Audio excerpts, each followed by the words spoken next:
चंचल थिर कीजे, चित चंचल थिर कीजे, स्वामी खता माफ कर दीजे।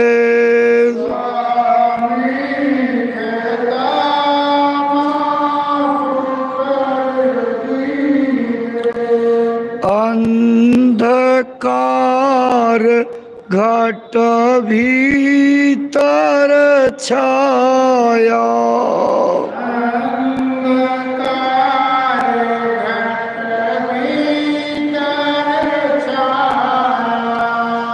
ज्ञान ज्योति धर दीजे,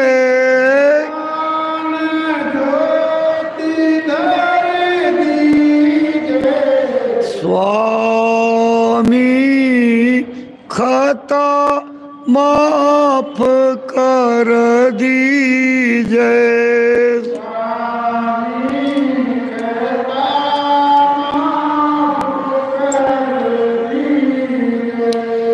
बिना दया निस्तार न बाबू,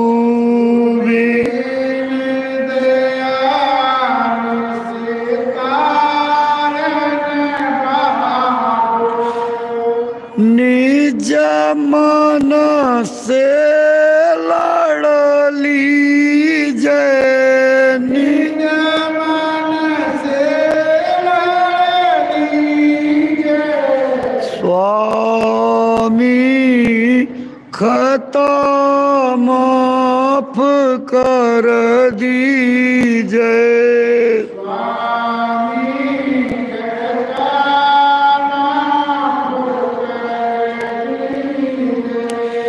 दाता खता माफ कर दीजे,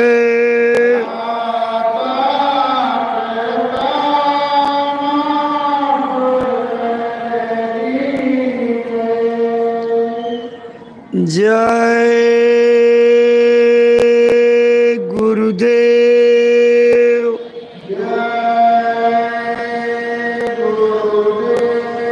जय गुरुदेव, जय गुरुदेव। नाम किसका? प्रभु का पावन नाम, प्रभु का जागृत नाम,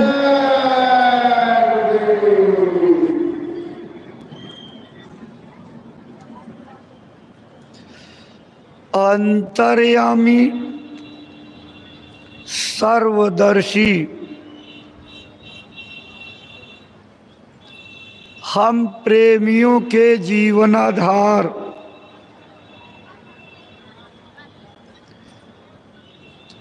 दया निधान परम पूज्य स्वामी जी महाराज के पावन चरण कमलों में अनंतो अनंत प्रणाम। परम पूज्य स्वामी जी महाराज की दया कृपा के स्रोत हमारी संगत की अमूल्य धरोहर संस्था प्रमुख पूज्य महाराज जी को कोटिशः नमन। संस्था और ट्रस्ट के सम्माननीय पदाधिकारी सदस्यगण, सादर नमन। आप सभी परमार्थी रास्ते पर चलने के लिए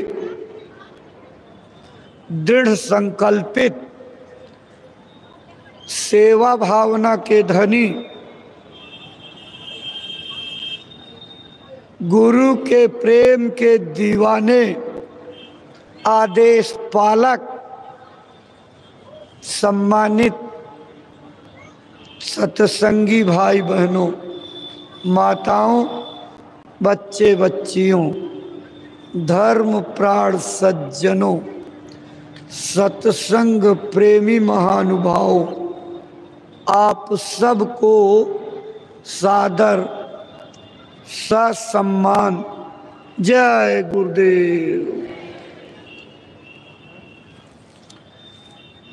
प्रेमी भाई बहनों, आज 23 दिसंबर सन 2023 शनिवार की प्रातःकालीन बेला है।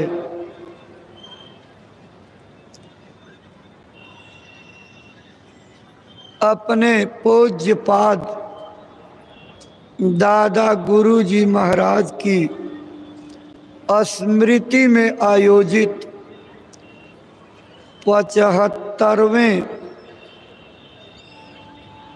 वार्षिक भंडारा महापर्व यानी जय गुरुदेव सत्संग मेले का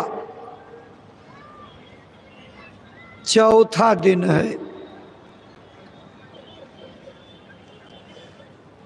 प्रेमी भाई बहनों, आप देख रहे हैं इन 5 दिनों के पारंपरिक आयोजन के लिए अस्थाई टेंट राउटियों का, तंबुओं का जय गुरुदेव महानगर बसा। दूर दूर के परिंदे, दूर दूर के गुरु के दीवाने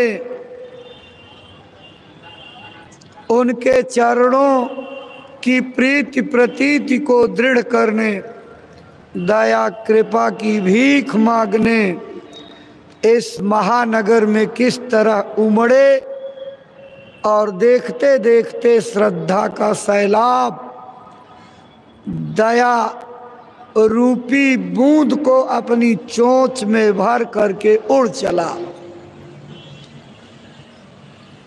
एक बस्ती बसी और अचानक में चिड़ियों की तरह लोग उड़ गए। अब तो थोड़े लोग बचे हैं। जैसा आप अपने सामने देख रहे हैं, ऐसा ही इस मृत्युलोक संसार की वास्तविकता है। बस्तियां बसती हैं, नगर आबाद होते हैं, लोग अपना आशियाना बना करके बहुत लंबी आशा और उम्मीद का जीवन जीते हैं और बिना सूचना के, बिना किसी आगाही के बस्तियां उजड़ जाती, डेरा कूच हो जाता, किसी का ठिकाना बचता नहीं। यही इस संसार की वास्तविकता है। ये नश्वर संसार है, मिट जाने वाला संसार।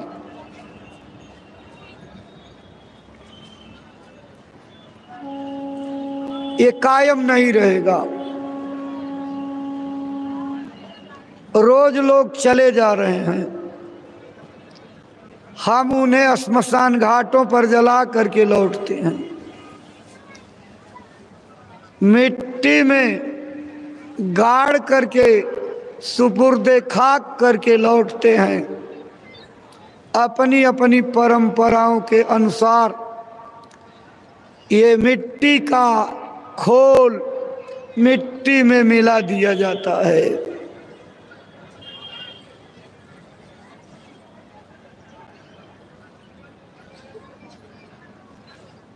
प्रेमी भाई बहनों, ये संसार है। संसार संसार का मतलब होता है जिसका सार ही संशय है। ये भ्रम और संसार की दुनिया है। इसी से निकलने का जतन करना चाहिए। ऐसा ये संसार है, संशय जिसका सार, संशय भरम अगर मिट जाए, समझो बेड़ा पार। भरम के बांधल ई जगत, इस संसार के सभी लोग भ्रम और संदेह के घेरे में बंधे हुए हैं।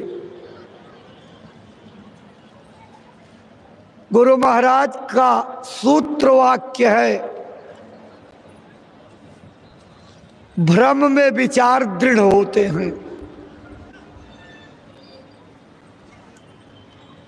भ्रम को जल्दी कोई दूर नहीं कर सकता।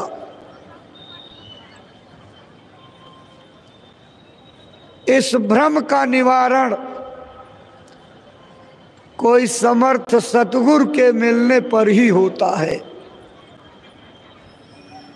भ्रम कैसा छाया है, जैसे अगर किसी को दिशा भ्रम हो जाए तो कहता है कि सूरज पश्चिम में उगा है, लेकिन सूरज तो कभी पश्चिम में नहीं उगता है। प्राकृतिक घटना है, हमेशा सूरज पूरब में ही उगेगा। लेकिन जाकह दिश भ्रम भयउ खगेशा, सो कह पश्चिम उयउ दिनेशा। जिसको दिशाओं का भ्रम हो जाएगा वो सूरज को पश्चिम दिशा में उगा हुआ बताता है। विचार दृढ़ हो गए, लाख समझाइए, कंपास लेकर के दिखाइए, लेकिन उसकी दृष्टि में जो भ्रम सवार हो गया वो मिटने वाला नहीं है।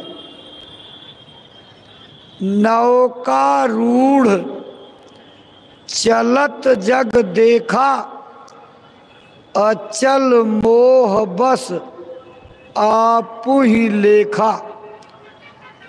नाव पर सवार व्यक्ति या पहली बार ट्रेन या बस पर चढ़ा हुआ व्यक्ति क्या देखता है? थोड़ी दूर यात्रा करने के बाद ऐसा अनुभव होता कि हम रुके हुए हैं। ये बाग बगीचे पेड़ पालव घर मकान सब भागते नजर आ रहे हैं, जबकि ये सच्चाई नहीं है। सच्चाई यही है कि वो आदमी जिस चीज पर बैठा वो गतिमान है, स्थिर नहीं। जिसको वो देख रहा भाग रहे हैं, स्थिर तो वो हैं, लेकिन इस भ्रम में विचार दृढ़ होते हैं। कोई इस भ्रम को खत्म नहीं कर पाया। लड़के आपस में हाथ पकड़ करके चक्रण का खेल, जिसे पूरब की तरफ घुमरी परैया कहते हैं, खेलते हैं। बालक भ्रमहि न भ्रमहि गृहादि, कहीं परस्पर मिथ्यावादी। खेलने के बाद जब रुक जाते तो उनका घूमना रुकने के नाते ऐसा लगता है कि चारों तरफ के घर मकान जो है सब घूम रहे हैं और वो खड़ा हुआ है। जबकि ऐसा नहीं है। जब वो घूमने लगते तो उनके घूमते दिमाग में एक अक्स आ जाता, उस अक्स से वो समझते हैं कि हम तो रुके हैं, ये घर मकान चारों तरफ घूम रहे हैं। और आपस में झूठ बोलने वाले वो बच्चे कहते हैं देखो घर मकान। बालक भ्रम ही न भ्रम ही गृहादि, कहाँ परस्पर मिथ्यावादी। इसी प्रकार से एक और उदाहरण रामायण में है। रजत सीप मह भास जिमि, यथा भानुकर बारी। जिस प्रकार चांदी की सीप में अगर सूरज की किरण टकराए तो परावर्तित होकर यानी रिफ्लेक्ट होकर के वो ऐसी दिखती है जैसे कि सीप में पानी भरा हुआ है। इसी का दूसरा रूप आप चलती हुई डामर वाली सड़क पर देख सकते हैं। खूब धूप दोपहरी जेठ की तपी हो, चटक की धूप निकल रही हो, एक आधा किलोमीटर की दूर पर आपको सड़क लगेगी कि लहराता तालाब है, पानी है। और जब वहाँ पहुँचेंगे तो तारकोल की सड़क है। यही भ्रम हिरण के जीवन को ले लेता है। बालू की रेती पर टकराई हुई सूरज की किरण उसे पानी का आभास दिलाती है, तालाब का आभास दिखा। प्यासा हुआ मृग उस तक पहुंचता तो निराश हो जाता। इसे मृग तृष्णा कहते हैं। मृग तृष्णा का शिकार हिरण दम तोड़ देता, लेकिन उसका भ्रम कभी नहीं खत्म होता। तो कहते हैं कि चांदी की सीप में सूरज की टकराने वाली किरण ऐसा लगता है कि जैसे पानी भरा हुआ है। यद्यपि मृषा तिहु काल मह, भ्रम न सके को उतार। यद्यपि भूत भविष्य वर्तमान तीनों में ये भ्रम है, झूठ है, सच्चा एक भी नहीं है, लेकिन इस भ्रम को आज तक कोई खत्म नहीं कर पाया। भ्रम भ्रांति की ये दुनिया, भूल भुलैया की ये दुनिया, माया ने बड़ी चालाकी से आदि माया कीन्ही चतुराई, अविगत रचना पिंड समाई। जो ऊपर के अंड ब्रह्मांड और सारे लोक बने हुए हैं, लोक लोकांतरों की रचना का नक्शा इस पिंड में भर दिया, ताकि जब आप साधना करके चलो तो इसी में स्वर्ग, इसी में वैकुंठ, इसी में ब्रह्म, इसी में पार ब्रह्म, इसी में और तमाम 12 गुप्त लोक, इसी में सत्य लोक, इसी में अनामी, सबका नक्शा है।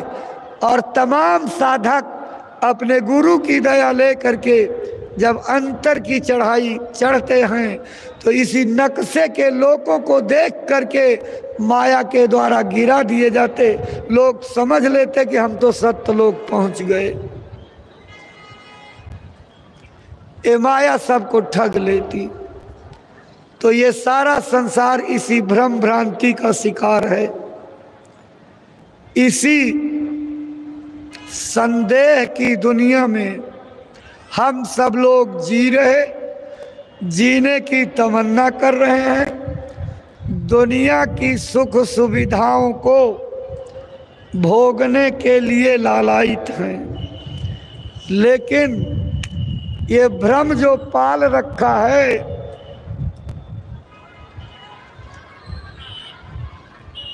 सोचे थे हम खाएंगे बहुत जमी बहुमाल, ज्यों का त्यों ही रह गया पकड़ ले गया काल।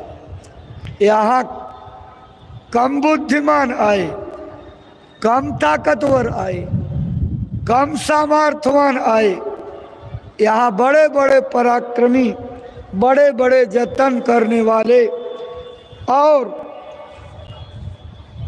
उपाय करने वाले, भगवान से भी लड़ाई लड़ने वाले आए, लेकिन पेश किसी की नहीं चली और चलती भी नहीं। महात्माओं ने खरी खरी बात लिख दी है, आस पास जोधा खड़े सभी बजावें गाल, मंज महल से ले चला ऐसा काल कराल। फौज फाटे काम नहीं आएंगे, तीर तलवार हिफाजत नहीं करेगी, इस दुनिया का कोई साजो सामान आपकी जीवात्मा का हिसाब होते समय मदद नहीं करेगा। मदद क्या करेगा? यही जो रास्ता कल महाराज जी ने आपको दे दिया, अपने जीवन भर गुरु महाराज देते रहे। सुरत शब्द योग की साधना, नाम योग की साधना, भगवान का भजन, सच्ची कमाई, आत्मधन का सच्चा सौदा, विपत्तियों को दूर करने वाला भगवान का भजन। विपत्ति भजन से ही दूर होगी। जो हम रात दिन विभिन्न उपाय करते थके जा रहे हैं, हमारी विपत्ति चली जाए। एक प्रकार की, विभिन्न प्रकार की विपत्ति लगी है। शरीर के रोग लगे हैं, मन की कामना लगी है, इच्छाओं की अतृप्त प्यास लगी हुई है, कभी न बुझने वाली भूख लगी हुई है। इस सामानों के लोभ और लालच में हम अपने जीवन की सांसों को बर्बाद करते जा रहे हैं। इसी लोभ में अरब खरब लो लक्ष्मी, उदय अस्त लो राज। जो मरना इस देश से तो आवे के ही काज। जब सबको यहाँ से मर करके चले जाना है। मैंने एक दिन आपको लाइन याद कराई थी, कबीर साहब ने इस सारी दुनिया को मरा हुआ बता दिया। कहा साधो ये मुर्दों का गांव, यहाँ कोई जिंदा नहीं रहा। सुर नर मुन जोगी औलिया पीर पैगंबर फकीर, बड़े बड़े धनी मानी राजा चक्रवर्ती नरेश, सब मर करके चले गए। तो मर करके तो सबको जाना है। अरे मरने के पहले ऐसी जिंदगी बना लो कि मौत आपके पीछे हाथ जोड़ करके और थर थर करते हुए भीख मांगते घूमे। उस मौत को गले लगाओ जिसे जीते जी मरना कहते हैं। जब तक जीते जी मरना इसकी कला आप नहीं सीखोगे, इस भ्रम के संसार से निकल नहीं सकते। भ्रम के संसार से निकलने का एक उपाय है,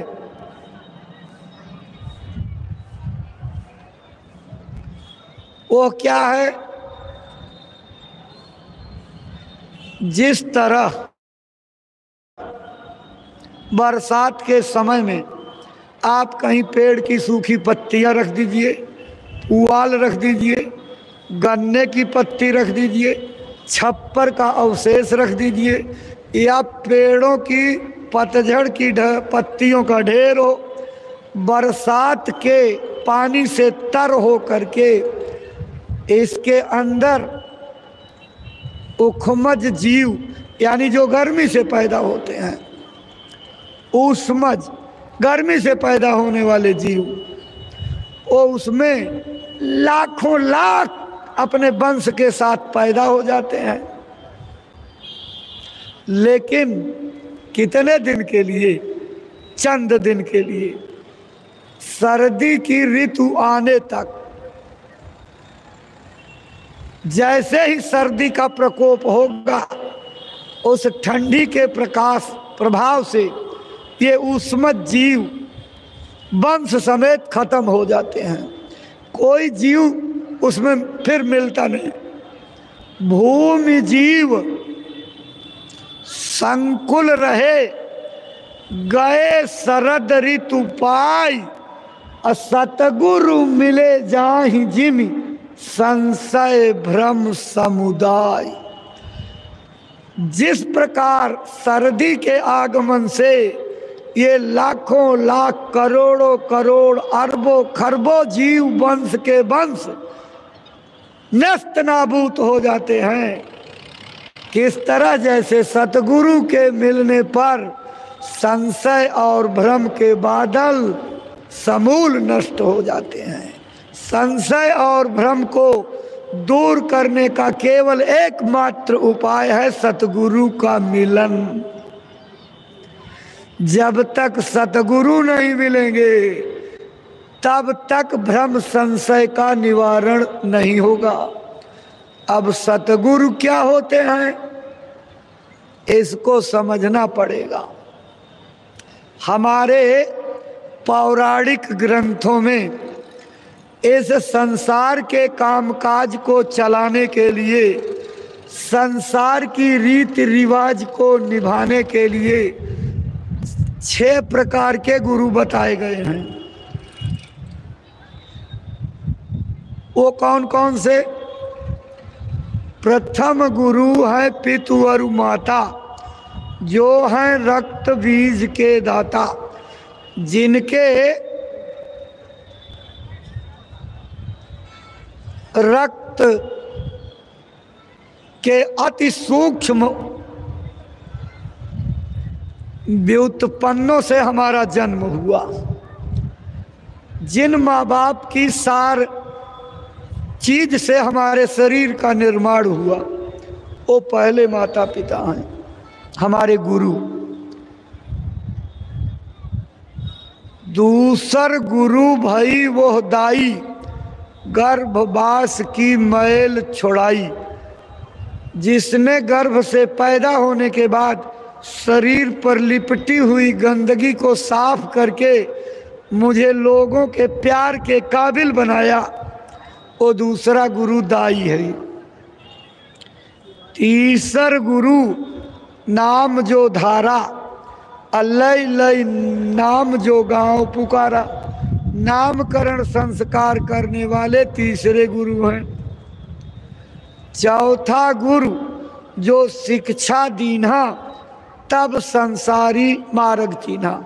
इस संसार के व्यवहार को करने के लिए संसार का ज्ञान कराने वाले वो चौथे गुरु। पांचवा गुरु जो दीक्षा दीन्हा और राम नाम का सुमिरन कीन्हा। आने का मतलब समझाया।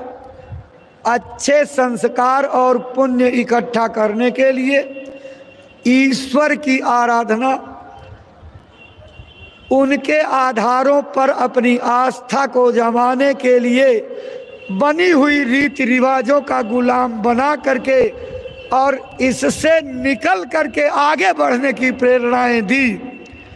वो आराधना की शिक्षा देने वाले व्रत, पूजा, उपवास, योग, कुंडली जागरण, चाचरी, भूचरी, खेचरी, अगोचरी, उन्मुनी, धोती, नेवली, बस्ती, आग का तापना, सूरज को तापना, कांटों पर चलना, मुर्दा के स्थान पर जा करके विभिन्न प्रकार की तांत्रिक सिद्धियां प्राप्त करना, अनेक प्रकार के जो हैं टोटके योग हैं, इनकी शिक्षा देने वाले, दीक्षा देने वाले वो पांचवें गुरु हैं।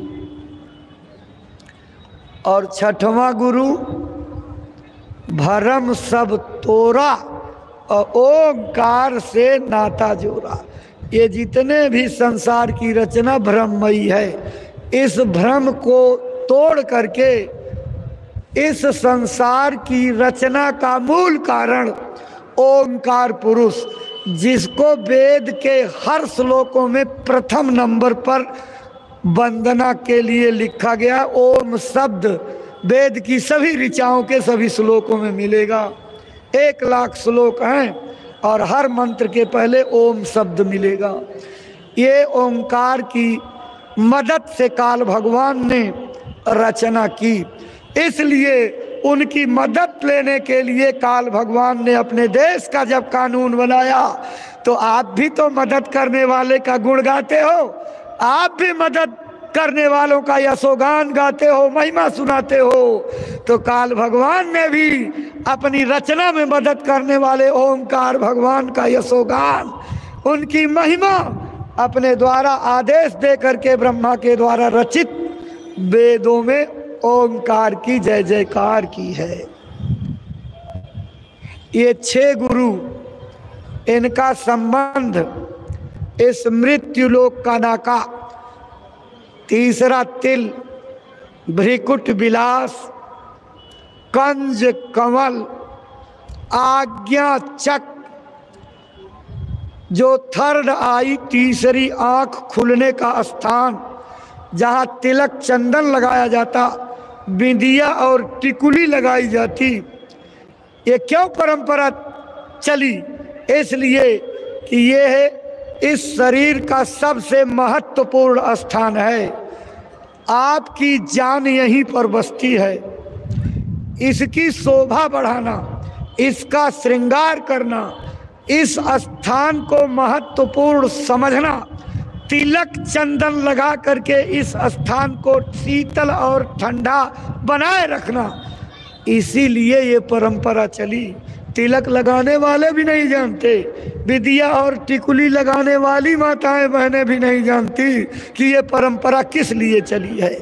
ये परंपरा महात्मा बताएंगे, योगी बताएंगे, आत्म कल्याण की विद्या का पाठ पढ़ाने वाले सतगुरु बताएंगे। ये भ्रम की दुनिया है, इससे निकलने के लिए एक गुरु की जरूरत है, जिसको सतगुरु कहते हैं। ये सब 6 लोग तो गुरु के दायरे में हैं, इनसे ऊपर एक दर्जा है जिसको सतगुरु कहते हैं।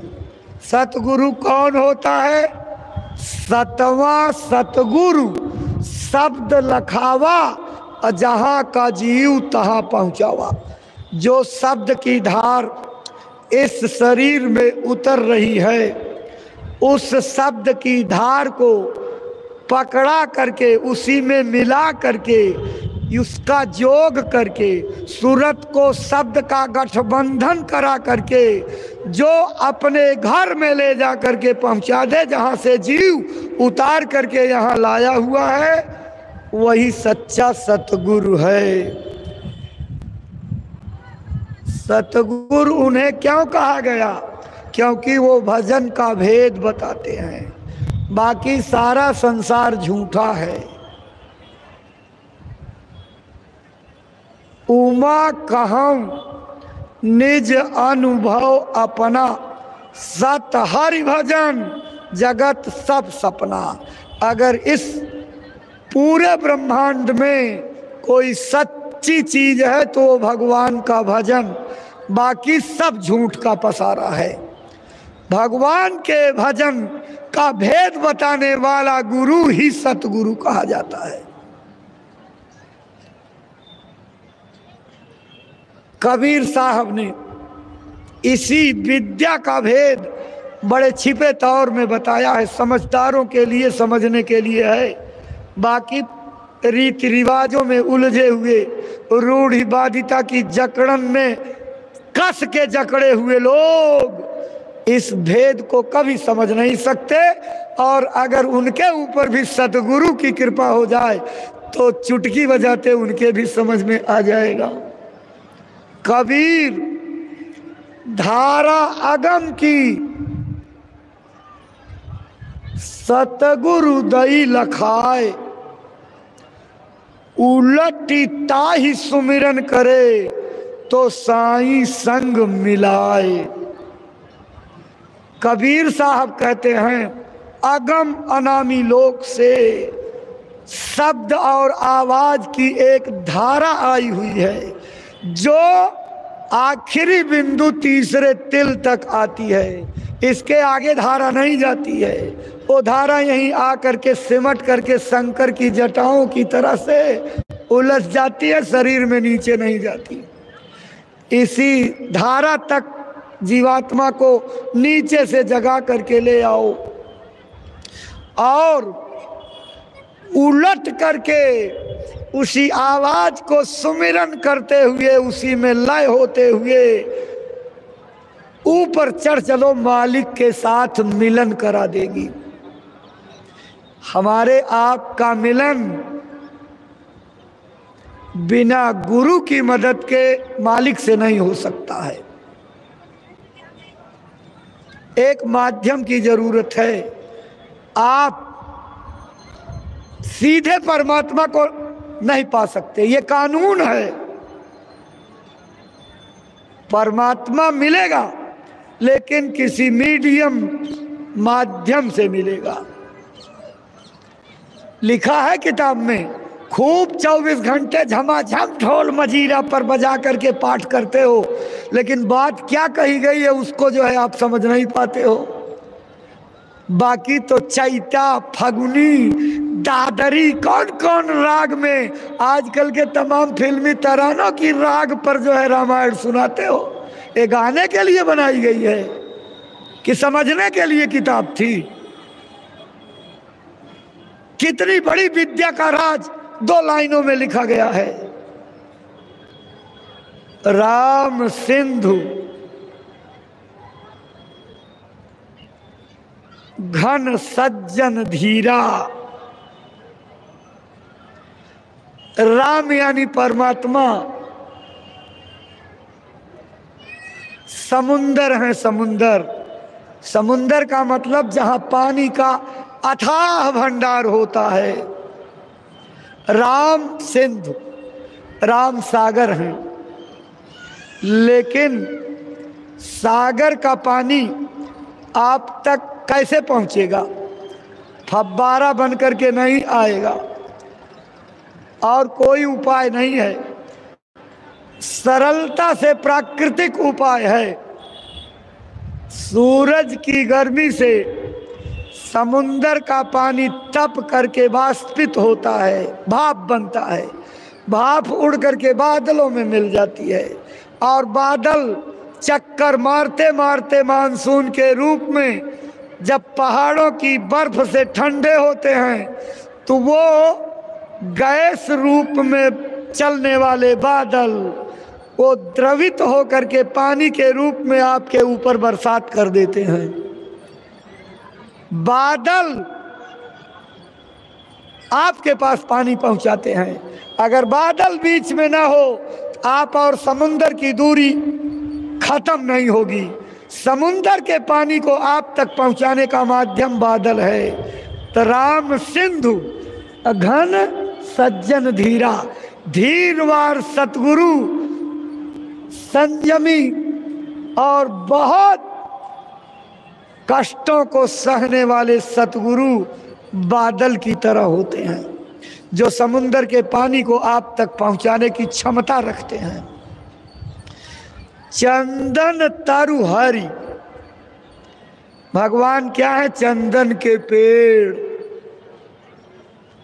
चंदन के पेड़ में बड़ी महक होती है, लेकिन अगर चंदन के पेड़ और आपकी नाक के बीच हवा रूपी माध्यम ना हो तो वो महक आपके कान तक लाखों वर्ष तक नहीं आ सकती।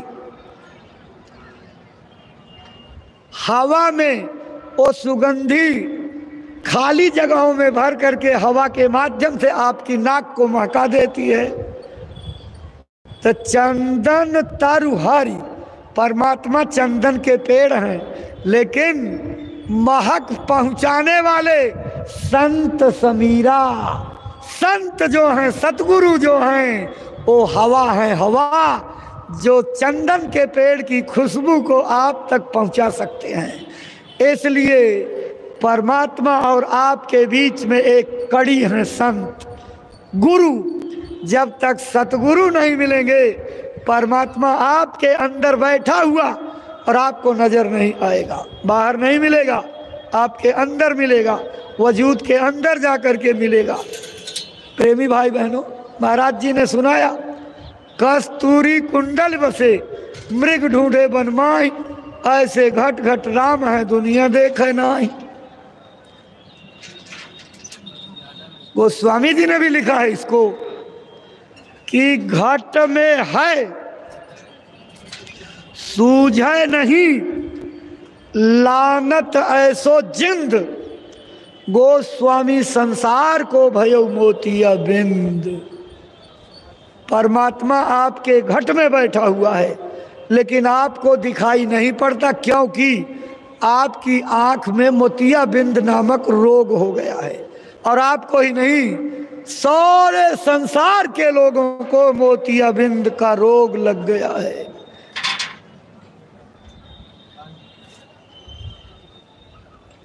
इसलिए परमात्मा नहीं दिखाई पड़ता। इस मोतिया बिंद के रोग को कौन दूर करेगा?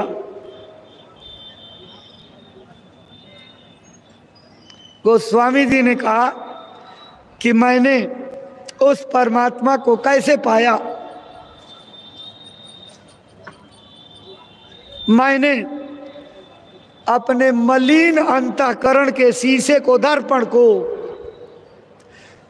श्री गुरु चरण सरोज रज निज मन मुकुर सुधार। मैंने अपने सतगुरु के चरण कमलों की धूल लेकर के अंजन के रूप में लगा करके और उस अंतःकरण को साफ करके अपनी आंख को साफ किया, तब वर्णव रामचरितमानस, इस संसार सागर से पार होने वाले रामचरितमानस की रचना कर रहा हूं। अपनी दिव्य दृष्टि को खोल करके इस रामचरितमानस का वर्णन है और आपकी आंख खुली नहीं और रामायण का अर्थ सुना रहे हो। 21 दिन एक एक चौपाई पर प्रवचन कर रहे हो, आंख तो खुली नहीं और बिना आंख खुले शिवनेत्र की व्याख्या कर रहे हो और आंख खोल करके लिखी गई किताब के बारे में शब्द जाल में उलझा रहे हो। पाप लग जाएगा, अपराध लग जाएगा। महात्माओं की वाणियों का मनगढ़ंत अर्थ लगाने के लिए अपराधी हो जाओगे। इसलिए पहले जतन करो, अपनी शिवनेत्र को खोलो, अपनी थर्ड आई को खोलो, अपनी तीसरी आंख को खोलो, खोलने वाले की तलाश करो। ऐसा सतगुरु कहाँ मिलेगा? सतगुरु खोजो री प्यारी, जगत में दुर्लभ रतन यही। अगर संसार में सबसे बड़ा दौलतमंद बनना है तो सतगुरु रूपी रतन तलाशो, लेकिन मिलेगा कहाँ? बाहर बाहर भटकने से नहीं, नदी नालों पहाड़ों में नहीं, किताबों में नहीं, मठों मंदिरों पुरियों में नहीं। मैं हकीकत की बात कह रहा हूँ, किसी आपके कर्म कांड की रीति रिवाज के बारे में कोई टिप्पणी नहीं। लेकिन जिन महात्माओं ने उस परमात्मा को पाया उन्होंने सारे जतन कर लिए। आप 1-2 तीर्थ गए होंगे, उन्होंने कोई तीर्थ नहीं छोड़ा, उन्होंने कोई मंदिर नहीं छोड़ा, उन्होंने कोई उपाय नहीं छोड़ा, कोई जतन नहीं छोड़ा, कोई योग साधना की विधि नहीं छोड़ी। सब कुछ करके हार गए और अंत में क्या लिखा? अंत में क्या लिखा? निचोड़ में लिखा, 7 पुरी हम देखिया, देखे चारिउ धाम, देखे चारिउ धाम, सबन मा पाथर पानी, कर्मन के बस पड़े मुक्ति की राह भुलानी। चलत चलत पग थके, छीन भई अपनी काया, और काम क्रोध नहीं छूटे, बैठ कर खूब नहाया। जिस चीज को धोना चाहिए था वो गंगा के पानी से धुलेगा। काम क्रोध लोभ मोह अहंकार जैसे विकार इस जल से जाएंगे, ये इससे नहीं जाएंगे। जो धारा अगम लोक से आई है उस गंगा की धार के नाके पर पहुंच करके उस धार में गोता लगाओगे, इस तीसरे तिल पर आओ तो देखो सारी सृष्टि दिख जाएगी। तीसर तिल मह पिल रहो, मन की डोरी खींच, सारी सृष्टि दिख जाएगी दो नयनन के बीच। इसी दोनों आंखों के बीच सारी सृष्टि दिखाई पड़ेगी। परमात्मा यहीं बैठता है। तभी हमारे किताबों में लिखा गया, दोनों नैनवा के बीच मुसाफिर रमी रहे हो रे। ऐ सफर करने वाले मुसाफिर, अगर तुम्हें अपनी सफर की मंजिल पाना है तो दोनों आंखों के बीच के बिंदु पर रम जाओ, पिल जाओ, उसी में घुस जाओ, तब अपने घर पहुंचोगे। आयन के आधार दो चश्म के बीच में, खसम को खोज जा झलक तारा। इन दोनों आंखों के मिलान बिंदु पर जहां दोनों किरणें एक होती हैं, अपनी किरणों को आंखें फोकस करती हैं, उसी बिंदु पर आप इकट्ठा हो जाओ, इसके आधार पर टिक जाओ। वहीं पर आपका परमात्मा रहता है। आयन के अधर दो चश्म के बीच में खसम को खोज जा झलक तारा। खसम प्रीतम को कहते हैं, पिया को, अपने मालिक को। अगर मालिक को खोजना है तो इन्हीं दोनों आंखों के मिलान बिंदु पर अंदर चले चलो। खसम को खोज जा झलक तारा, एक टिमटिमाता हुआ तारा यहाँ झलकता है। उसी तारे के बीच में एक दरवाजा है, उसी के बीच फकत खुद खुदा का तख्त है और शिस्त से देख जा भिस्त सारा। उसी के बीच में अपने परमात्मा की बैठक है, मालिक का अकेला आसन है। आत्मा की नज़र जिसको सूरत की निरत कहा जाता, मुसलमानी फ़कीरों ने उसको शिस्त कहा। सूरत की निरत यानी आत्मा की नज़र से देखो बहिश्त और जन्नत, यानी स्वर्ग वैकुंठ के नज़ारे इसी जगह दिख जाएंगे। आँखी मध्य पाखी चमके और ताके मध्य द्वारा, अत्ता मध्य दूरबीन लगाओ दिखे सिरजनहारा। आप मंदिरों में ढूंढ रहे हो, परिक्रमा में ढूंढ रहे हो, नदियों में ढूंढ रहे हो, पूजा उपासना में ढूंढ रहे हो, किताबों में ढूंढ रहे हो, आज तक नहीं मिला न भविष्य में मिलेगा। इसलिए भाई बहनों, अगर परमात्मा को पाना है, इसी के लिए कहा गया कि मोको कहाँ ढूंढे रे बंदे, मैं तो तेरे पास में, ना मंदिर में ना मस्जिद में, मैं तो हूँ विश्वास में। अगर गुरु के वचनों पर विश्वास करो तो परमात्मा के पास जाने का रास्ता गुरु के द्वारा मिलेगा। जो कल महाराज जी ने बताया उस पर अमल करो, सुमिरन ध्यान भजन जैसे महाराज जी ने बताया उसी तरह से करो, और करके अपने सारे शरीर की ताकत को इस सुई की बारीक रोजन के भीतर ला करके घुसा दीजिए। अंदर चले चलिए, देखो मालिक का मिलना कितना आसान है। आप किंवदंती बनाए हो, चित्रकूट में भगवान राम गोस्वामी जी को चंदन घिसते हुए मिल गए थे। सफेद झूठ है, ये आपने कथा बना ली। हम गोस्वामी जी महाराज ने जो अपनी कलम से लिखा है उसका विश्वास करते हैं और उसी का भरोसा करते हैं। आपको भी उसी का भरोसा करना चाहिए। ऐ बाहर ढूंढने वाले लोगों, गोस्वामी जी ने परमात्मा को कैसे पाया आप उसको पढ़िए, उनकी किताब में लिखा हुआ है। उन्होंने क्या बताया है, मुदे नयन त्रसित जब भयऊं, जब मुझे परमात्मा के दर्शन की प्यास लगी तो मैंने अपनी दोनों आंखों को बंद कर लिया।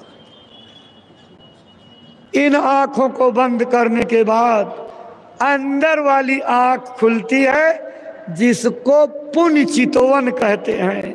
ये महात्माओं की बड़ी शार्ट कट भाषा है, रहस्यमयी। जहाँ जहाँ भी दिव्य दृष्टि खुलने का उदाहरण रामायण में आया है, वहाँ पुण्य चितवन जरूर आया होगा। पुण्य चितवत कौशलपुर गयूं। आपने देखा जब सीता की खोज में लोग गए थे तो उनके साथ भी यही जलवा राम ने अपनी शक्ति से दिखाया था। क्या लिखा है? नयन मूदी पुण्य देखहि वीरा, ठाड़े सकल सिंधु के तीरा। किष्किंधा कर्नाटक में पड़ता है। इसके आगे जाने पर उनको भेदिया मिला था और उस भेदिया ने रास्ता बताया था, और रास्ता बताने पर कहा आंखें बंद करो। तो कितना बड़ा चमत्कार हुआ। आंखों को बंद किया और अंदर की जब आंख खुली तो सब लोग समुंदर के तीर पर पहुंच गए, हजारों किलोमीटर दूर। ये तीसरी आंख खुलने का यही जो है जलवा होता है। प्रेमी भाई बहनों, उन्होंने कहा मैंने बाहर की आंखों को बंद किया और जब अंदर की आंख खुली तो वो कहाँ पहुंच गए? मुदेव नयन त्रसित जब भयऊ और पुण्य चितवत कौशलपुर गयूं।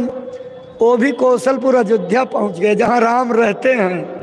कौन वाली? ये वो जो सरजू नदी के किनारे बसी है, जिसमें मैला कुचैला जलकुंभी तमाम नालों के विकृत फैक्ट्रियों के जहरीले पानी आ रहे हैं। ये सरजू नहीं है, गफलत में मत रहना। प्रमाण में रामायण में लिखा हुआ है, मम धामदा पुरी सुहावन, उत्तर दिश बह सरजू पावन, जा मज्जन ते बिना प्रयासा, मम समीप नर पावई भाषा। वो सरजू यहाँ नहीं है। यहाँ से घुसोगे तो 1 2 3 4 5 6 7 फाटक तोड़ने पड़ेंगे। 7 फाटक तोड़ने के बाद तब वो साकेत लोग अयोध्या अंदर में आएगी। लिखा है रामायण में, सपता वरण भेद कर जहां लगेगा तिमोर। 7 आवरण तोड़ने के बाद मैं राम को पाया था। तो जब यहाँ से 7 आवरण तोड़ करके गए साकेत लोग, तो साकेत लोक में पहुँचने पर राम ने सबका रास्ता रोक करके रखा है। किसी को अंदर जाने नहीं देते, यहीं से नहीं घुसने देते।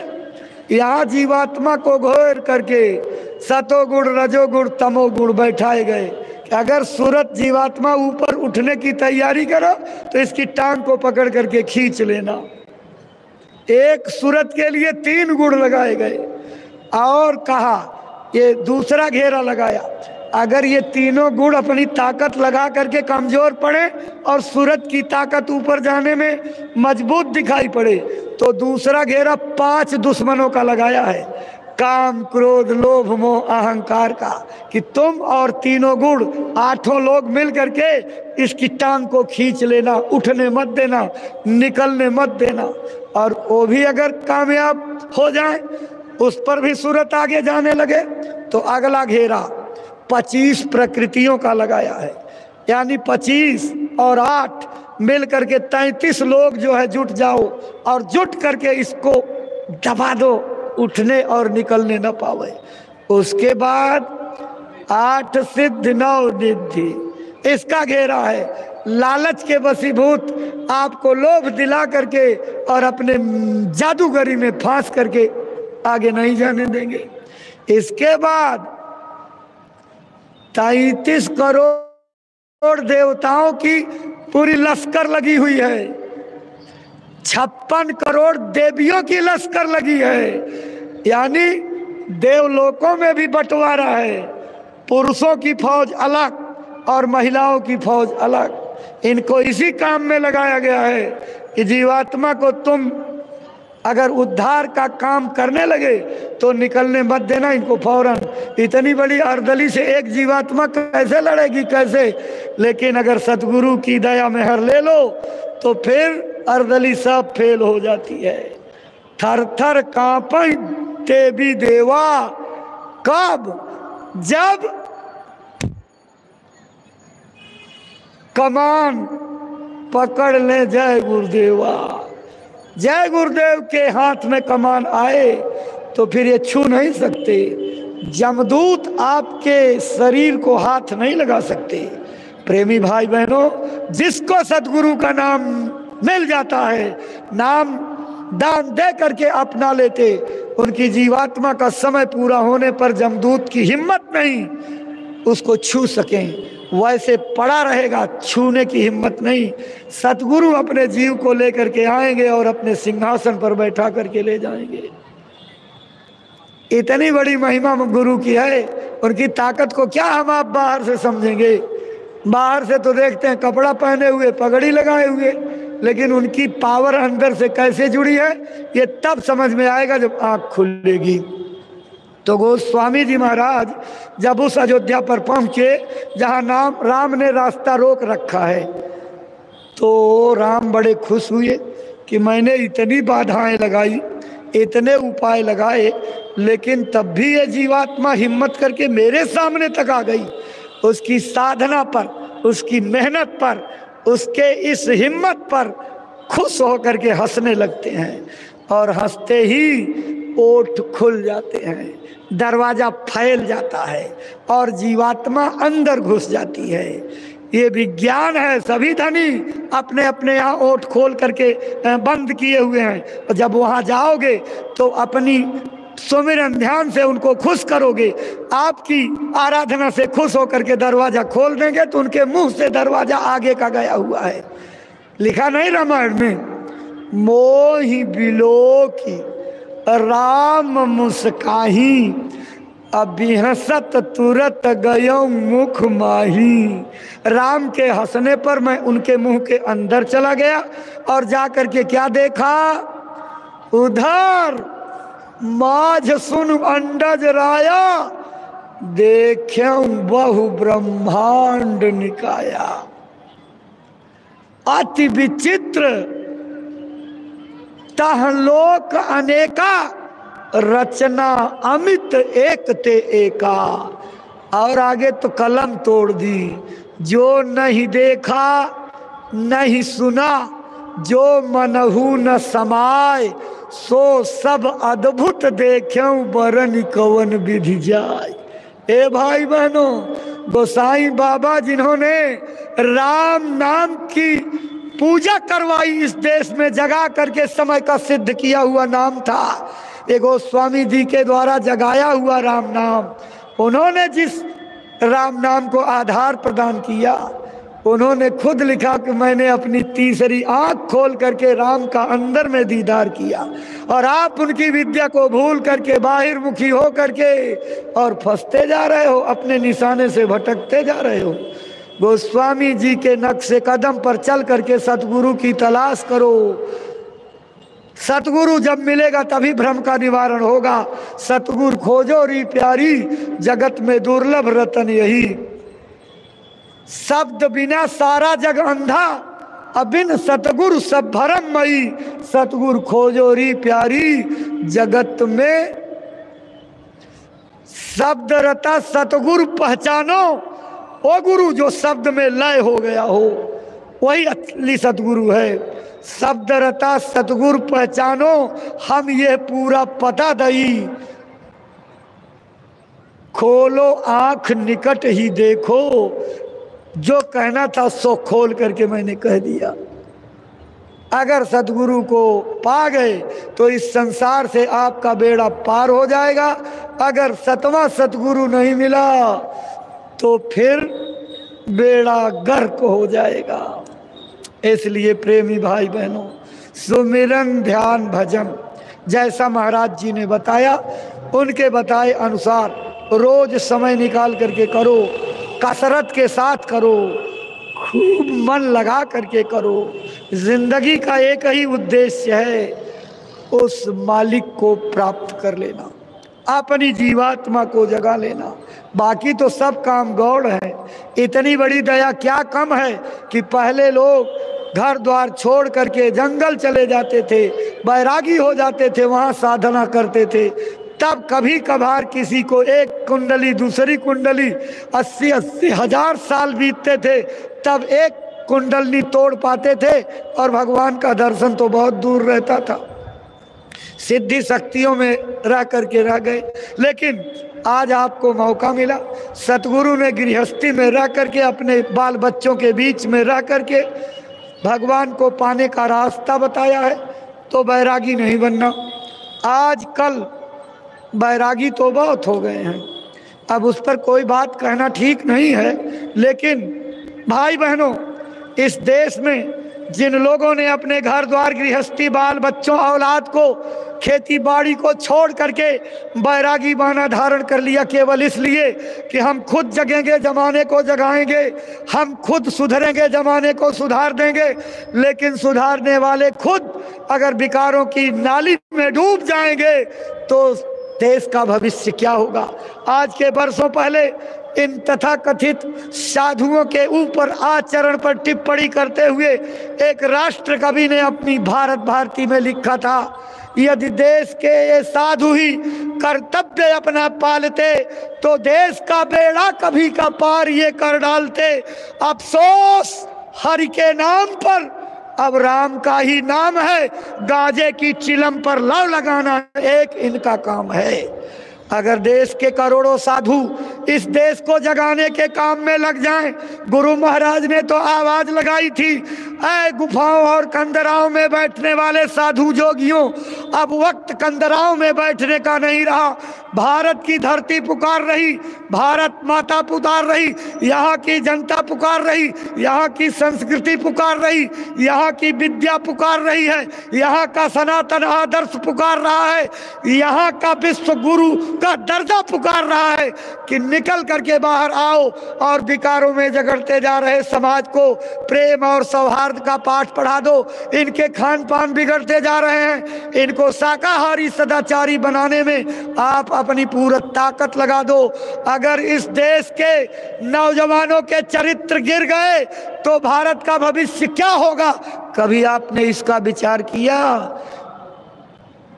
ये विद्यार्थी पढ़ते हैं, मास्टर साहब खूब इनको रटवाते हैं, if health is lost, if wealth is lost, nothing is lost, if health is lost, something is lost, if character has been lost, all thing has been lost. इसका हिंदी में मतलब होता है, यदि धन चला गया तो कुछ भी नहीं तो खोया,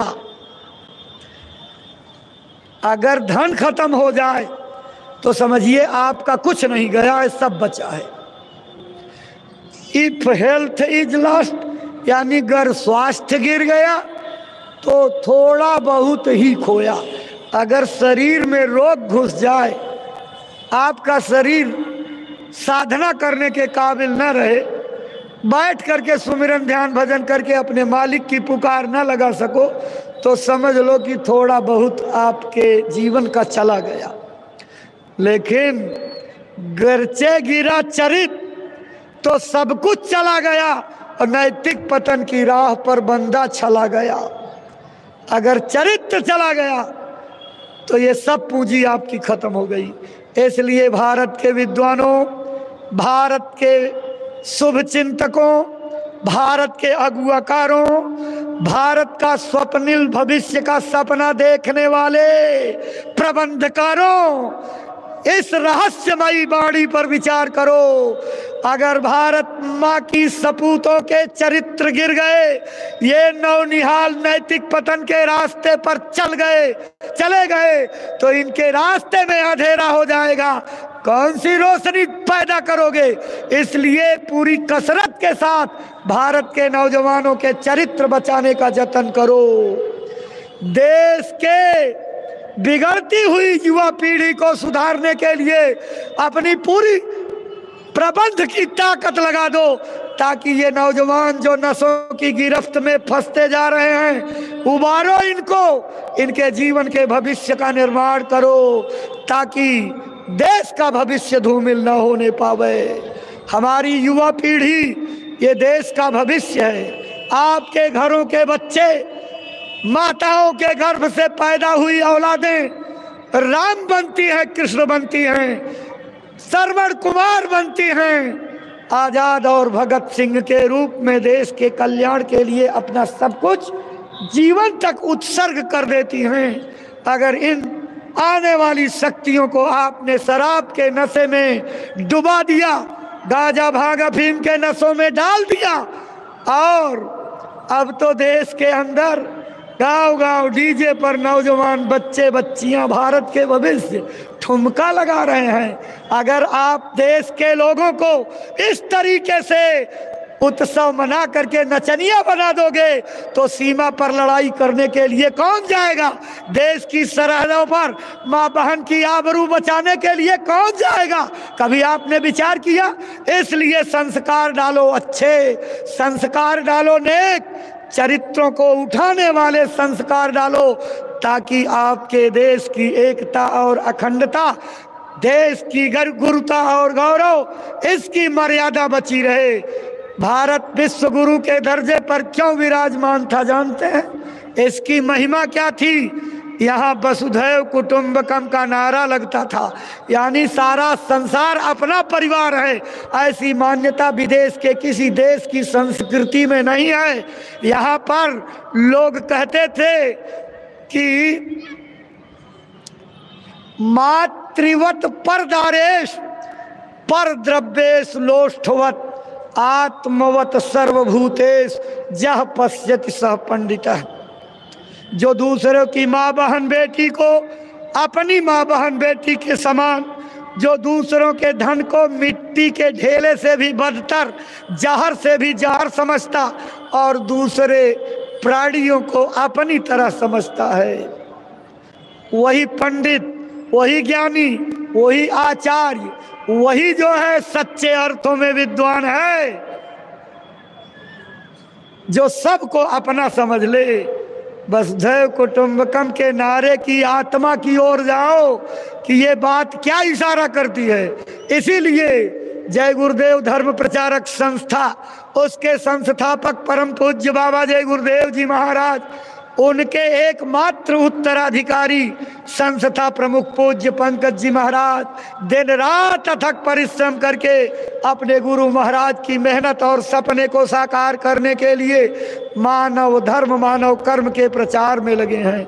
मानवता की स्थापना, सच्चे समाजवाद की नींव रोपने के लिए दिन रात मेहनत कर रहे हैं। जहां पर सामाजिक छुआछूत, भेदभाव, वर्गवाद, जातिवाद, मजहबवाद, फिरकावाद, किसी प्रकार की परस्ती नहीं, यहाँ पर सबको इंसान और आदमी समझ करके और सबकी भलाई और कल्याण के लिए काम किया जाता है। इसलिए भारत के बुद्धिजीवियों, ये जय गुरुदेव आश्रम मथुरा का प्रांगण है। परम पूज्य बाबा जय गुरुदेव जी महाराज के गुरु पूज्यपाद स्वामी घूरे लाल जी महाराज का 75वां देश ने आजादी का जिस तरह से अमृत महोत्सव मनाया, अध्यात्मवादियों का ये अमृत महोत्सव हो रहा है। और इसके मंच से देश के तमाम शुभ चिंतकों, बुद्धिजीवियों और देश की पतवार थामे हुए लोगों से ये बंदा अपील करता है, जय गुरुदेव धर्म प्रचारक संस्था की अपील है।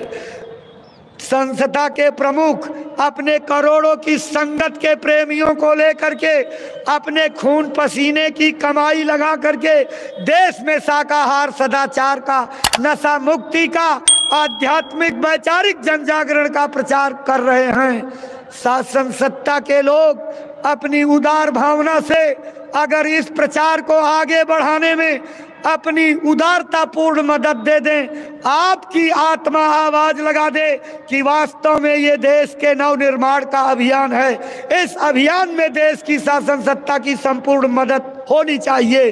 जगह जगह आप सेमिनार आयोजित करके, जगह जगह सत्संगों का आयोजन करके, प्रेरणा गोष्ठियों का आयोजन करके, जागरूकता सप्ताह मना करके आप इस देश के लोगों को प्रेरित करो कि लोग मांस मछली अंडे के खाने से परहेज करें। शराब, मांस, दो ऐसे दुर्व्यसन हैं जिनसे देश के अंदर 80% अपराधों की बढ़ोतरी होती है।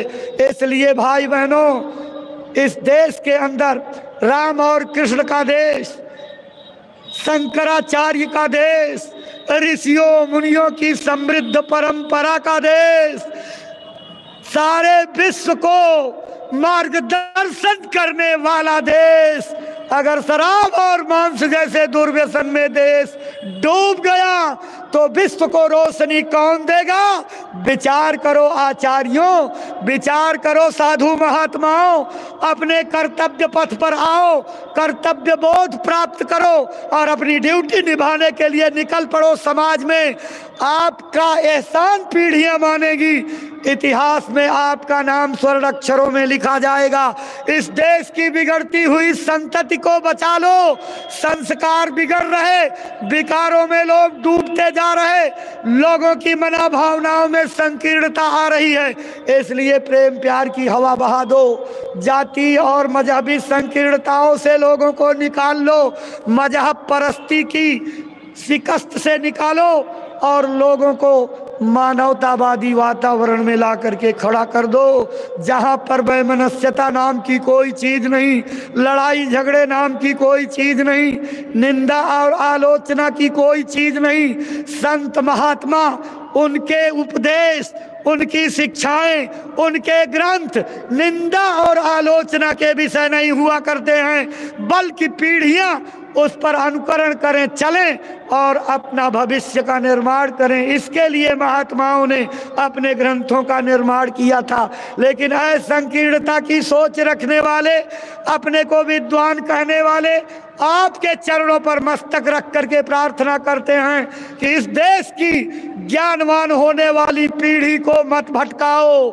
संकीर्णताओं की जकड़न में मत ले जाओ, क्योंकि महापुरुष किसी जाति के नहीं होते, किसी वर्ग के नहीं होते, किसी मजहब के नहीं होते, वो सबके होते हैं, सबको अपना समझते हैं, सबकी भलाई और कल्याण के लिए रात दिन दीपक की तरह तिल तिल जलते हैं और लोगों के ताने बाने सहने के बाद भी किसी के लिए दुर्भावना और बदले प्रतिशोध की इच्छा नहीं रखते और सबका कल्याण चाहते हैं। आप महात्माओं को दर्जा खत्म कर दिए।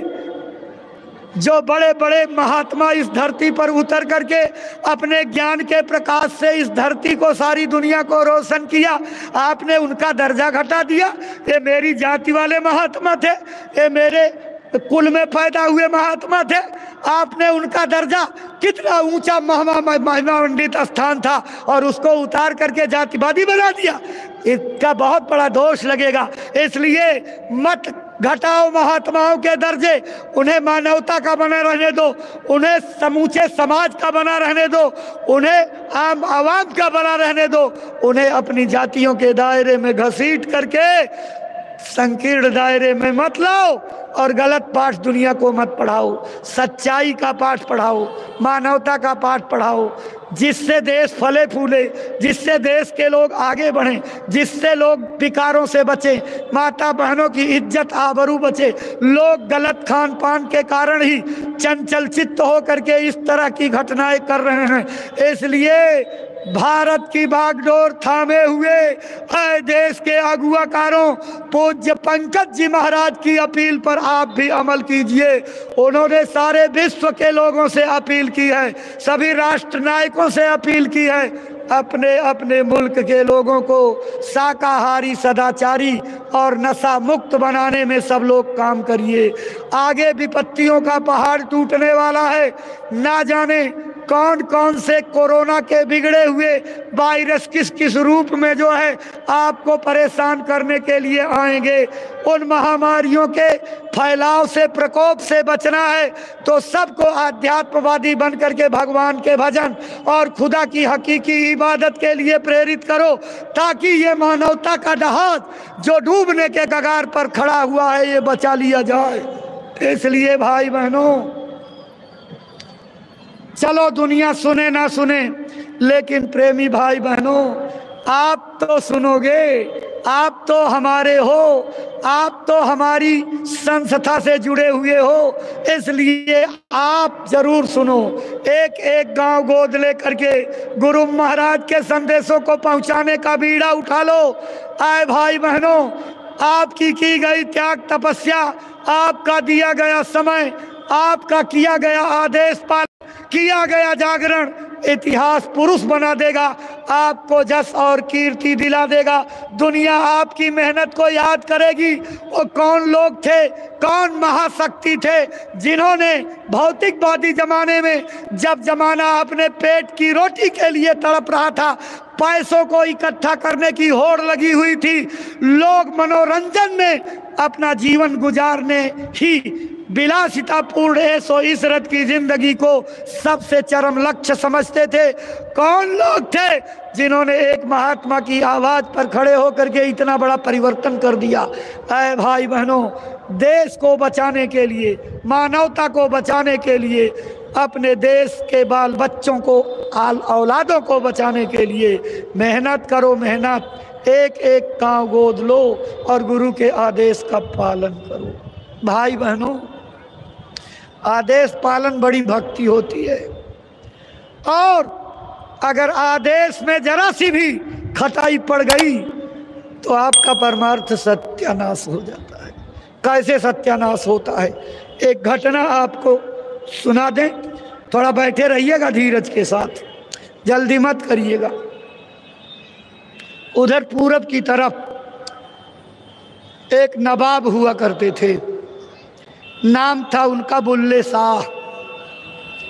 अपने राजकाज से दिल्ली आया जाया करते थे। वहाँ जब खाली रहे तो बगल में एक यारी साहब महात्मा का सत्संग होता था। उस सत्संग में आने जाने लगे। लगातार सत्संग में आने जाने से कुछ बातें अच्छी लगने लगी, फिर रोज रोज सत्संग में बैठने लगे, खुराक मिलने लगी, धीरे धीरे नामदान ले लिया, भजन भी करने लगे, और भजन करके उच्च गति यानी मौत के दरवाजे से उधर भी आने जाने लगे। एक दिन आए यारी साहब, हुक्के के शौकीन थे, नाच गाने के शौकीन थे। 2-4-6 दिन रुके आश्रम पर। जब घर जाने की तैयारी हुई तो उन्होंने एक निमंत्रण पत्रिका, न्योता यारी साहब को पकड़ाते हुए कहा, हुजूर मेरे घर एक शादी का त्योहार है, हम चाहते हैं आपके दर्शन उसमें हो जाएं। तो यारी साहब ने कहा ठीक है, देख लेंगे। थोड़ी दूर गए, कहन गुरुजी हमारा न्योता याद रखिएगा। कहन बुल्ले याद रख, मैं तेरे न्योते में जरूर आऊंगा।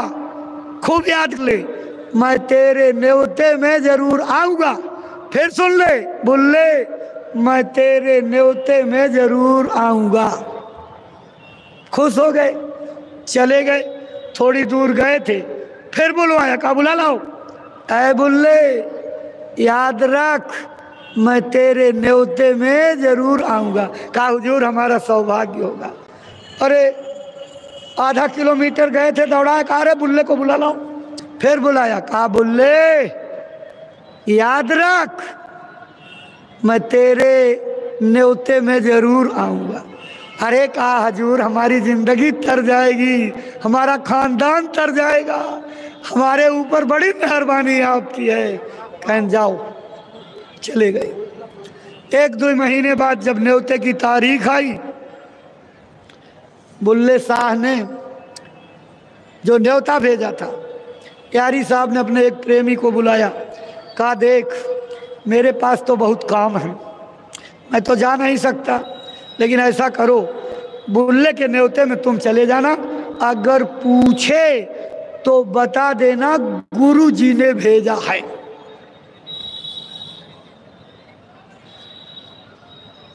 चूंकि यारी साहब थोड़ा नाच गाने के शौकीन थे, तो कुछ प्रेमी भी उनके इसी तरह के शौकीन।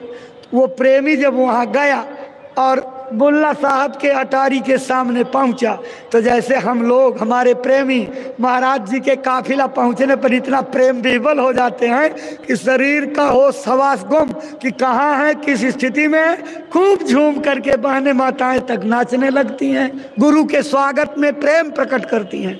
ऐसे ही वो गुरु का प्रेमी उनकी अटारी के सामने नाच करके गुरु महाराज की महिमा की प्रार्थना करने लगा।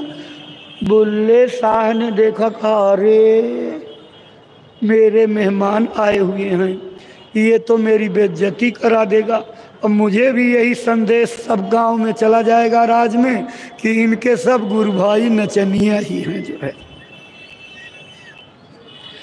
कितनी बड़ी भूल यहीं से शुरू होती। ये आत्मज्ञानी की भूल बता रहा हूं, जो मौत के दरवाजे से ऊपर आता जाता था, मन माया के द्वारा कैसे ठगा गया। तो उस प्रेमी से मुलाकात करने नहीं गए, सारी बारात खा चुकी, और प्रेमी टापता रहा कि बुल्ले शाह से मुलाकात नहीं हो पाई।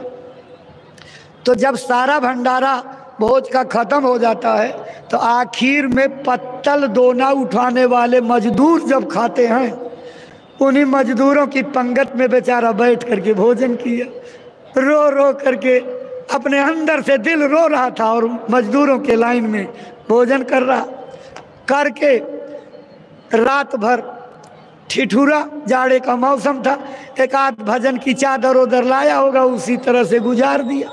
और उसके बाद सवेरा हुआ, बारात विदा हुई, और सीधे से जो है सोचा कि अब बुल्ले से मुलाकात नहीं होगी, बड़े व्यस्त हैं, चल पड़ा, लौट आया।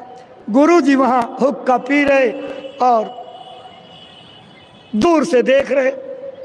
वो प्रेमी आ गया, आया बड़ी खुशी से प्रणाम किया।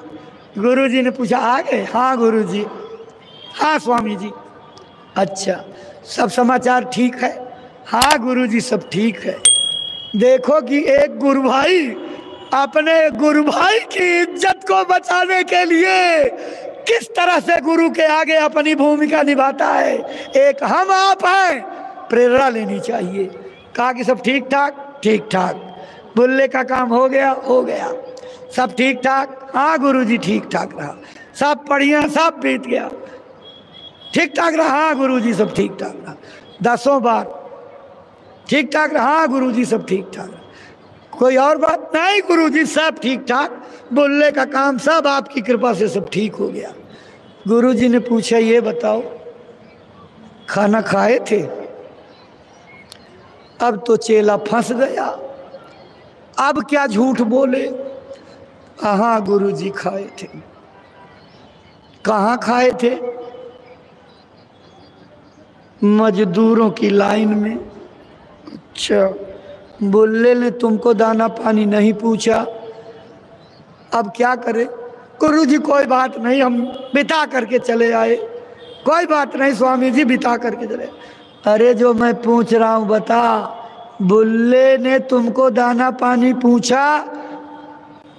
कहा हजूर मुलाकात नहीं हुई तो कैसे पूछते, अगर मुलाकात कर लेते तो गुरुजी पूछ लेते, लेकिन अपने काम में बहुत बिजी थे, बड़ा त्योहार था, स्वामी जी वो मिले नहीं इसलिए नहीं पूछा, खा पी करके चले आए। हुक्का उधर रखा, तो बैठे बैठे मौज से क्या कहा, अच्छा बुल्ले तूने मुझे मजदूरों की लाइन में बैठा कर भोजन कराया, तुमने मुझसे बात नहीं की, तुमने मुझे दाना पानी नहीं पूछा, चल बुल्ले इधर आ। एक हाथ ऐसा उठाया और जो ऊपर मंडलों की चढ़ाई थी सब 1 मिनट में खत्म। और जब रात को बैठे भजन में तो जहाँ खिलता हुआ प्रकाश पुंज था, वहाँ बिल्कुल निचाट अंधेरा, बड़ा किचिया करके आंखों पर जोर देकर, लेकिन वो तो गायब। और अब जो है कानों में अगुली डाल करके कोच रहे हैं कि और शब्द सुनाई पड़े, सब आवाजें बंद। भगत थे इसलिए चोट लग गई, गलती कोई हो गई, इसलिए बगैर देर किए जिसकी भजन बनती रहे और टूट जाए तो जानते हो उसकी मौत से भी बदतर हाल हो जाती है। नाम वियोगी विकल तन, झीना पिंजर ताश, नैन न आवे नीदरी, अंग न जामे मांस। भजन करने वाले बिल्कुल नीमर पातर दुबले दिखाई पड़ेंगे और आपके उनके शरीर में मांस नहीं जमेगा, लेकिन अंदर की ताकत से ताकतवर रहते हैं। तो नाम बिहूना ना जिए, अजिए तो बाउर हो। कहते हैं जिसका नाम से संबंध हो गया, अगर वो टूट जाए तो जिंदा नहीं रह सकता, अगर जिंदा रहेगा तो पागल हो जाएगा। वही हालत बुल्ला की हुई, जब नाम का शब्द का तार टूटा तो पगलाए बौखलाए भगे झोला लेकर के, दिल्ली भगे यारी साहब के दरबार में। कितनी बड़ी चोट लगी, बनी बनाई साधना चौपट हो गई, इतनी गुरु की दया हो रही थी सब खिंच गई, इसलिए वो तो पागलों की तरह से बदहवास होकर के दौड़े गए। यारी साहब देख रहे हो कौन आ रहा, ड्रेस से तो पहचान गए नवाबी ड्रेस, फिर भी लोगों को दौड़ाया। अरे दौड़ के देखो कौन आ रहा है। 20 लोग दौड़ पड़े, जा करके नज़दीक से पहचाना और फिर खबर बताने की जल्दी में दौड़ लगा करके कितने लोग आए। अरे गुरुजी वो नवाब साहब आ रहे हैं, बुल्ले साहब। बड़े गौर से देखा, कहा अच्छा अक्ल ठिकाने आ गई। आए, जहां तक नजर जा रही थी दूर से, वहीं से अपने गुरुजी को साष्टांग प्रणाम दंडवत लेट करके जमीन पर किया। आंखों का तेवर बदल करके बोले, नालायक दिखावटी प्रणाम करने आया, नाटक करता है, उठ जा। जब मैं तेरे दरवाजे पर गया तो तूने मुझे पहचाना नहीं, मेरी हालचाल नहीं पूछी, मुझे दाना पानी नहीं पूछा, मुझे मजदूरों की लाइन में बैठ करके भोजन करना पड़ा, और यहाँ आकर के दिखावटी प्रणाम कर रहा है। नालायक, दूर निकल जा मेरे दरबार से, और 12 साल तक मुंह मत दिखाना। अरे शब्द में कान पड़ते ही शरीर तिलमिला गया, आंखों से आंसू की धार बरस पड़ी। अरे गुरुजी क्या वज्रपात पड़ा, लेकिन गुरु के वचन निकल गए। चोट लग चुकी थी, इसलिए उन्होंने कोई तर्क वितर्क, कोई सिफारिश नहीं की। हम आप अपनी सिफारिश करने लगते हैं अगर कोई आदेश हो जाए, उन्होंने कोई सिफारिश नहीं की। एक गुरु भक्त के रूप में गलतियां करने के नतीजे से उन्होंने जोरा उठाया, अंतिम प्रणाम गुरुजी को करके मुंह फेर लिया और रोते हुए चल पड़े। सारे रास्ते रोते रहे, कांटे गड़ रहे, कुछ कर रहे, गिर रहे, पड़ रहे, लेकिन केवल गुरुजी की वचन की याद करते, और पहुंच गए बिहार जहां के वो थे। और वहां जा करके उन्होंने अड्डा जमा लिया।